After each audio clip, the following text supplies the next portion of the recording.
Bugünkü dərsimiz Versal Vaşinqton sistemidir. İlk olaraq Versal konferansından başlayacaq. Qaliblər sülhü, yəni Versal sülhü adlanır. Bu sülh 1919-cu ildə həyata keçirilmişdir. Birinci Dünya müharibəsindən sonra qalib dövlətlər 1919 yanvarın 18-də Parisdə Versal sarayında sülh konferansına çağırıldılar. Konferansın Versal sarayında bu tarixdə başlaması təsadüfi deyildi. Fransa bununla Almaniyadan qisas aldı. Çünki 1871-ci il yanvarın 18-də Versal sarayında Alman imperiyası yaranmışdı. Buna qarşı olaraq bu edilirdi. Versal konferansının çağırılmasının məqsədi nə idi? Dövlətlər arası münasibətlərin yeni qaydalarını müəyyən etmək, Almaniya və digər məğlub ölkələri cəzalandıraraq onların imzalanacaq sülh müqaviləsini hazırlamaq idi. Qaliblər Paris konferansının tarixində yeni bir dövrün başlandığını elan etdilər. Konferansda təmsil olunurdu yalnız qalib dövlətlər və bir tərəf ölkələr. Konferansa dəvət olunmamış məğlub ölkələr, Almaniya onların müttəfiqləri və separat sülhü imzalayaraq ayrılan Sovet Rusiyası. Konferansda Almaniya və onun müttəfiqləri ilə bağlanacaq sülh müqavilənin əsasını dövlətlər arası münasibətləri hazırlamaya və 1918-ci ildə ABŞ prezidenti Woodrow Wilsonun konqresi təqdim etdiyi 14 maddəlik prinsip əsasında hazırlanırdı. Konferansda sülh müqaviləsi ilk olaraq imzalandı 1919 iyunun 28-də Parisin Versal sarayında Almaniya ilə. Versal müqaviləsini imzalamadı. Çin səbəbi isə ərazisindəki Alman mülklərinin Yaponiyaya verilməsindən narazı qalması idi. Versal müqaviləsini təsdiq etmədi. ABC senatı səbəbi isə Millətlər Cəmiyyətinə daxil olmaması idi. Versal konferansında mübahisə məsələlərdən biri də Almaniyanın təzminat alınması məsələsi idi. Qalib dövlətlər arasında ciddi fikir ayrılığının olduğu üçün bu məsələ vahid razılığa gəlinə bilmədi.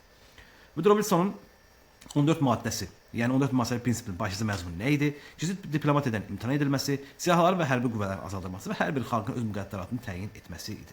Woodrow Wilson 14 maddəsinin ən önəmli ərazilərlə bağlı anlaşmazlıqların xalqların öz müqəddəratını təyin etməsi prinsipinə əsaslanaraq həll edilməsidir. Lakin qalib dövlətlər arasında fikir ayrılığının vəziyyəti çətinləşdirdi. Müharibədən əvvəl bağlanmış gizli müqavilələr və razılaşmalar Woodrow Wilson irəli sürdüyü öz müqəddəratını təyin etmə prinsipi ilə ziddiyyət təşkil edirdi və Fransa Almaniyanı cəzalandırmaq üçün bu silahların məhrum edilməsini, müharibə xərcləri üçün böyük təmin edilməsini istəyirdi. Burada qeyd var, xüsusi bir qeyd baxaq bura. Woodrow Wilson təklif edən gələcəkdə müharibənin qarşısını almaq üçün Millətlər Cəmiyyəti yaradıldı. Bu müqabilində Wilson ərazi tənzimləmələri İngiltərə və Fransa birləşib getməyə razı oldu. ABC senatının bu müqavilə təsdiq etməməsi Millətlər Cəmiyyətini zəiflədən əsas amillərdən biri hesab olunurdu. Woodrow Wilsonun burada 14 maddəli prinsipləri var. Bunları öz-özünüz baxarsınız. Videonu dayandırıb. Genişdir, bunları oxumağa dəyməz. O məlumatlara keçim. Uzun müzakirədən sonra 1919 iyunun 28-də məhz Birinci Dünya müharibəsindən gətirib çıxaran belə deyək, Avstriya-Macaristan İmperatorluğunun vəliəhdi və Fransa verilən sui-qəsd edilən gündə Almaniya ilə Versal müqaviləsi imzalandı. Versal sülhü nə idi? Şərtlərinə baxaq. 1919-cu il 28 iyunda bağlandı. Müttəfiq nümayəndələri heyətinə qarşısına oturmuş Alman nümayəndəsi Versal Güzlü salonunda müqavilə imzalayır və 28 iyun 1919 ildə bu hadisə başlayır. Müqavilənin şərtləri məsələ təşkil edən ilk hissəsində isə müddəalar bunlar idi. Almaniya 1871-ci ildə Frankfurt müqaviləsi əldə etdiyi Elzas və Lotaringiya vilayətini Fransaya verirdi. Sart daşı kəmər hövzəsi Fransa mülkiyyətinə verilirdi. Sar vilayəti isə 15 il müddətində Millətlər Cəmiyyətinin idarəsində qalmalı. Sonrasında plebissit, yəni ümumi xalq səs vermə yolu ilə Gəncə taleyi müəyyən edilməli idi. Şərqi Avropanın bir hissəsi Poznan və Qərbi Prusiya Polşaya verildi. Almaniya Avstriya birləşməyi öhdəsinə götürür və bütün müstəmləkələrini itirirdi və bundan da razılaşırdı. Müqavilələrin hərbi şərtlərini təşkil edən ikinci hissəsi isə Almaniya hərbi qüvvə, əsasən hərbi hava qüvvələri ləğv edildi. Alman ordusu 100 min nəfərlər azaldılmalı idi. Alman donanması ixtisar edilməli idi. Almaniyada məcburi hərbi xidmət ləğv edilməli idi. Fransaya qarşı gələcəkdə hərbi fəaliyyətin qarşısını almaq üçün Almaniya Reyn zonasını silahsızlaşdırmalı və burada o hətta ordu saxlaya bilməzdi. Almaniya müharibədə təhrikçisi olduğu üçün o nəticəsində məsuliyyət daşıdığını etiraf etməli və təzminat ödəməli idi. Versal müqaviləsinin digər dövlətlərlə imzalanan aşağıdakı müqavilələr tamamlandı. 1919-da Avstriya Saint-Germain, Bulqaristanla Ney, 1920-ci ildə isə Macaristanla Trianon, Osmanlı isə Sever müqaviləsi bu konferansın əsasını təşkil edirdi. İndi Saint-Germain, Ney və Trianon müqaviləsinin oxşar cəhətləri nə idi? Müqavilənin imzalayanlar ərazilərin bir hissəsində qonşu dövlətlərə verməli idi. Almaniya kimi hərbi qüvvələrini məhdudlaşdırma təzminat ödəməli idilər.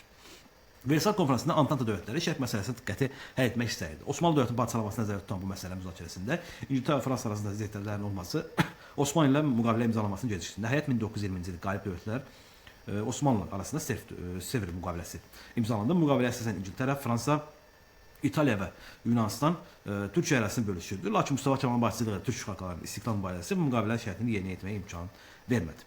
Millətlər Cəmiyyəti baxaq nə idi?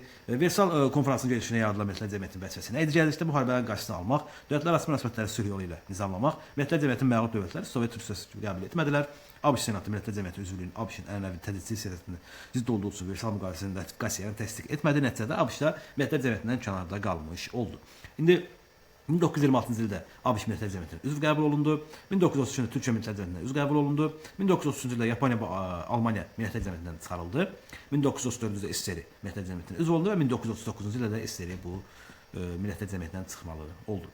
İndi mandat sisteminə baxaq. Mandat sistemi nə idi? Versal konfransında ABŞ prezidenti Woodrow Wilson müstəmləkə ərazilərin müttəfiqlər tərəfindən birbaşa ilhaqına qarşı çıxmış və bu təklifi ilə Almaniyanın Afrika və Sakit Okeanı müstəmləkələri Osmanlı dövlətinin orta şəkildəki ərəb torpaqları mandat rejimi altında bəzi qalib dövlətlərə verdi. Bu sistemə görə mandat sahibi Millətlər Cəmiyyəti adından müəyyən ərazini idarə edirdi, lakin onun sahibi deyildi. Əslində mandat rejimi qalib dövlətlərin ərazi ilhaq etmələrinin bir alternativi idi. Mandat rejiminə əsasən İngiltərə və onun dominanları Fransa, Belçika, Yaponiya mandat sahibi oldular. Mandatda əsasən ABC kateqoriyalarına bölündü və mandat sahibi olan dövlətlər A və B kateqoriyaya daxil olan ölkələrin müstəqilliyi hazırlamalıdırlar. C kateqoriyasına daxil olan ərazidə isə mandat sahibi olan dövlətin mülkü hesab edilməli idi. Mandat sistemindən istifadə edən İngiltərə, Fransa, Osmanlı dövlətinin yaxın şərq ərəb torpaqlarına keçdi və Çinin bir hissəsi və Koreya, Yaponiya tərkibində qaldı. Mandat nə deməkdir? Bunun açıqlamasını verək. Himayə deməkdir. Mandat sistemi keçmiş Alman, Osmanlı imperial müstəmləkələrini qəyyumluğa götürülməsi, ratifikasiya isə dövlətin ali hakimiyyət orqanı, dövlət və hökumət nümayəndələri tərəfindən bağlanmış beynəlxalq sənədlərin təsdiq edilməsi idi. Paris Sülh Konfransının mandat hüququ alan dövlətlər İngiltərə və onun dominionları, yəni buna biz Avstraliyanı deyə bilərik, biz buna Yeni Zelandanı deyə bilərik, Kanadanı deyə bilərik, hətta buna Cənubi Afrikanı deyə bilərik. Yəni bu mandat əraziləri idi. Sonra Fransa, Belçika və Yaponiya idi. Versal konfransının nəticələrinə baxaq. Versal konfransının imzalanan müqavilə əsasında Avropada yaxın və orta şərq sərhədlər dəyişdi. Almaniya, Avstriya, Macaristan, Osmanlı, Rusiya imperiyaları dağıldı. Nəticədə yeni milli dövlətlər yarandı. Balkanlarda da yeni ərazilər dəyişikliklər edildi. Burada Serb, Xorvat, Slavan krallığı, yəni sonradan Yugoslaviya adını alacaq yeni dövlət təşkil edildi. Keçmiş Alman və Rusiya arasında müstəqil Polşa dövləti bərpa edildi. Qeydə baxaq. ABŞ, Avstriya, Macaristan, Çexoslovakiya və Serb, Xorvat, Slavan krallığı Avstriya, Macaristan məsələsində onun arasında yaranmışdı. Yəni imperiya arasında yaranmış ərazi dövlət idi. Paris Sülh Konfransında güya öz müqəddəratını təyin etmə prinsipi rəhbər tutuldu. Xalqi müqəddəratını təyin etmə hüququ tanınarkən yeni milli azlıqlar problemi yarandı. Odur ki, milli azlıqlar məsələsi millətçilik Birinci Dünya müharibəsindən sonraki sülh üçün təhlükə olaraq qalırdı. Almaniya müharibənin təhlükəsi elan edilməsi və onun hərbi qüvvə saxlamağa qadağan edilməsi, bütün müstəmləkələrin və ərazilərin bizə itirməsi 1920-ci illərdə Almaniyada millətçilik siyasi qrupların fəallaşmasına səbəb olacaqdı. Daha sonra 1921 və 22-ci ildə ABŞ-da keçirilən Vaşinqton konfransının məqsədinə baxaq. Uzaq Şərq və Sakit Okean bölgəsində münasibətləri tənzimləmək idi və donanmada silahlanmanın məhdudlaşdırılması idi. 1921 və 22-ci ildə Vaşinqton konfransında imzalanan müqavilələr bunlar idi. Birinci müqavilə 4 dövlət müqaviləsi idi. Bu müqavilə ABŞ, İngiltərə, Fransa və Yaponiya imzaladı. Müqavilənin şərtinə əsasən müqaviləni imzalayan xarici dövlətlərin Sakit Okeandakı bölgələrin mülkiyyət tanınması və nəzərdə tutulurdu. Daha sonra ikinci müqavilə var idi, Çinə aid müqavilə idi. Çinə aid münasibət tənzimləyən bu müqaviləyə əsasən Çinin müstəqilliyi və ərazi bütövlüyü tanındı. Çində sənaye və ticarət sahələrində bərabər imkanlar prinsipi tətbiq edildi və əslində bu ABŞ-ın açıq qapılar siyasətində həyata keçirilməsini təmin edirdi. Üçüncü müqavilə baxaq. Üçüncü müqavilə idi. ABŞ, İngiltərə, Fransa və Yaponiya imzaladığı bu dəniz silahlarının məhdudlaşdırılması haqqında müqavilə. Bu müqavilə iki mühüm nəticəsi oldu. Yaponiya Sakit Okean fəaliyyətini məhdudlaşdırdı. Yaponiya Sakit Okeanda və İngiltərə dəniz üstünlüyü ABŞ-la bölüşdürməli oldu. Hər üç müqavilə Yaponiya marağına zidd idi. Buna görə də Yaponiya Vaşinqton konfransında narazı qaldı və Yaponiya ABC-ə qarşı revanşizm, qisasçılıq siyasətinin əsası qoyuldu. Versal-Vaşinqton sistemi ziddiyyətləri cəzalandırıcı sülh sayılırdı. Versal konfransı müharibədən sonraki ziddiyyətlərini tam həll etmədi. Əksinə qalib dövlətlər arasında ziddiyyətlər olduğunu göstərdi. Konfransda məğlub və qalib dövlətlər müqavilədən narazı qaldılar. Yaxın şərqin bölüşdürülməsi və başqa məsələlərin İngiltərə və Fransa narazılığı yarandı. Fransa təhlükəsizliyi üçün əhəmiyyətli dərəcədə nail ola bilmədi. İtaliya Birinci müharibəsi dövründə gizli müqavilə və vəd edilən ərazi ala bilməməsindən narazı qalmışdı.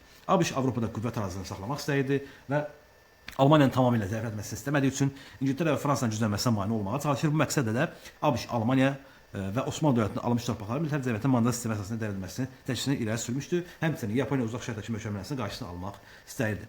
Versal və digər məğlub dövlətlərə bağlanan müqavilə əsasında təşkil edilən 14 maddə prinsipi həyata keçirilməsi iki siyasət yeridir. Belə ki, Avropada müəyyən dərəcədə həyata keçirilsə də Asiya, Afrika və bəzi Amerika xalqlarına şamil edilmədi. Müharibədə İngiltərə ordusunun vuruşan xalqlarının müstəqillik verilmədi. Müharibədə Osmanlı dövlətinə qarşı üsyan qaldırmaq müqabilində ərəblərə verilən vədlər yerinə yetirilmədi. Yaxın şərqdə Osmanlı mülkləri İngiltərə və Fransaya mandat altında verildi.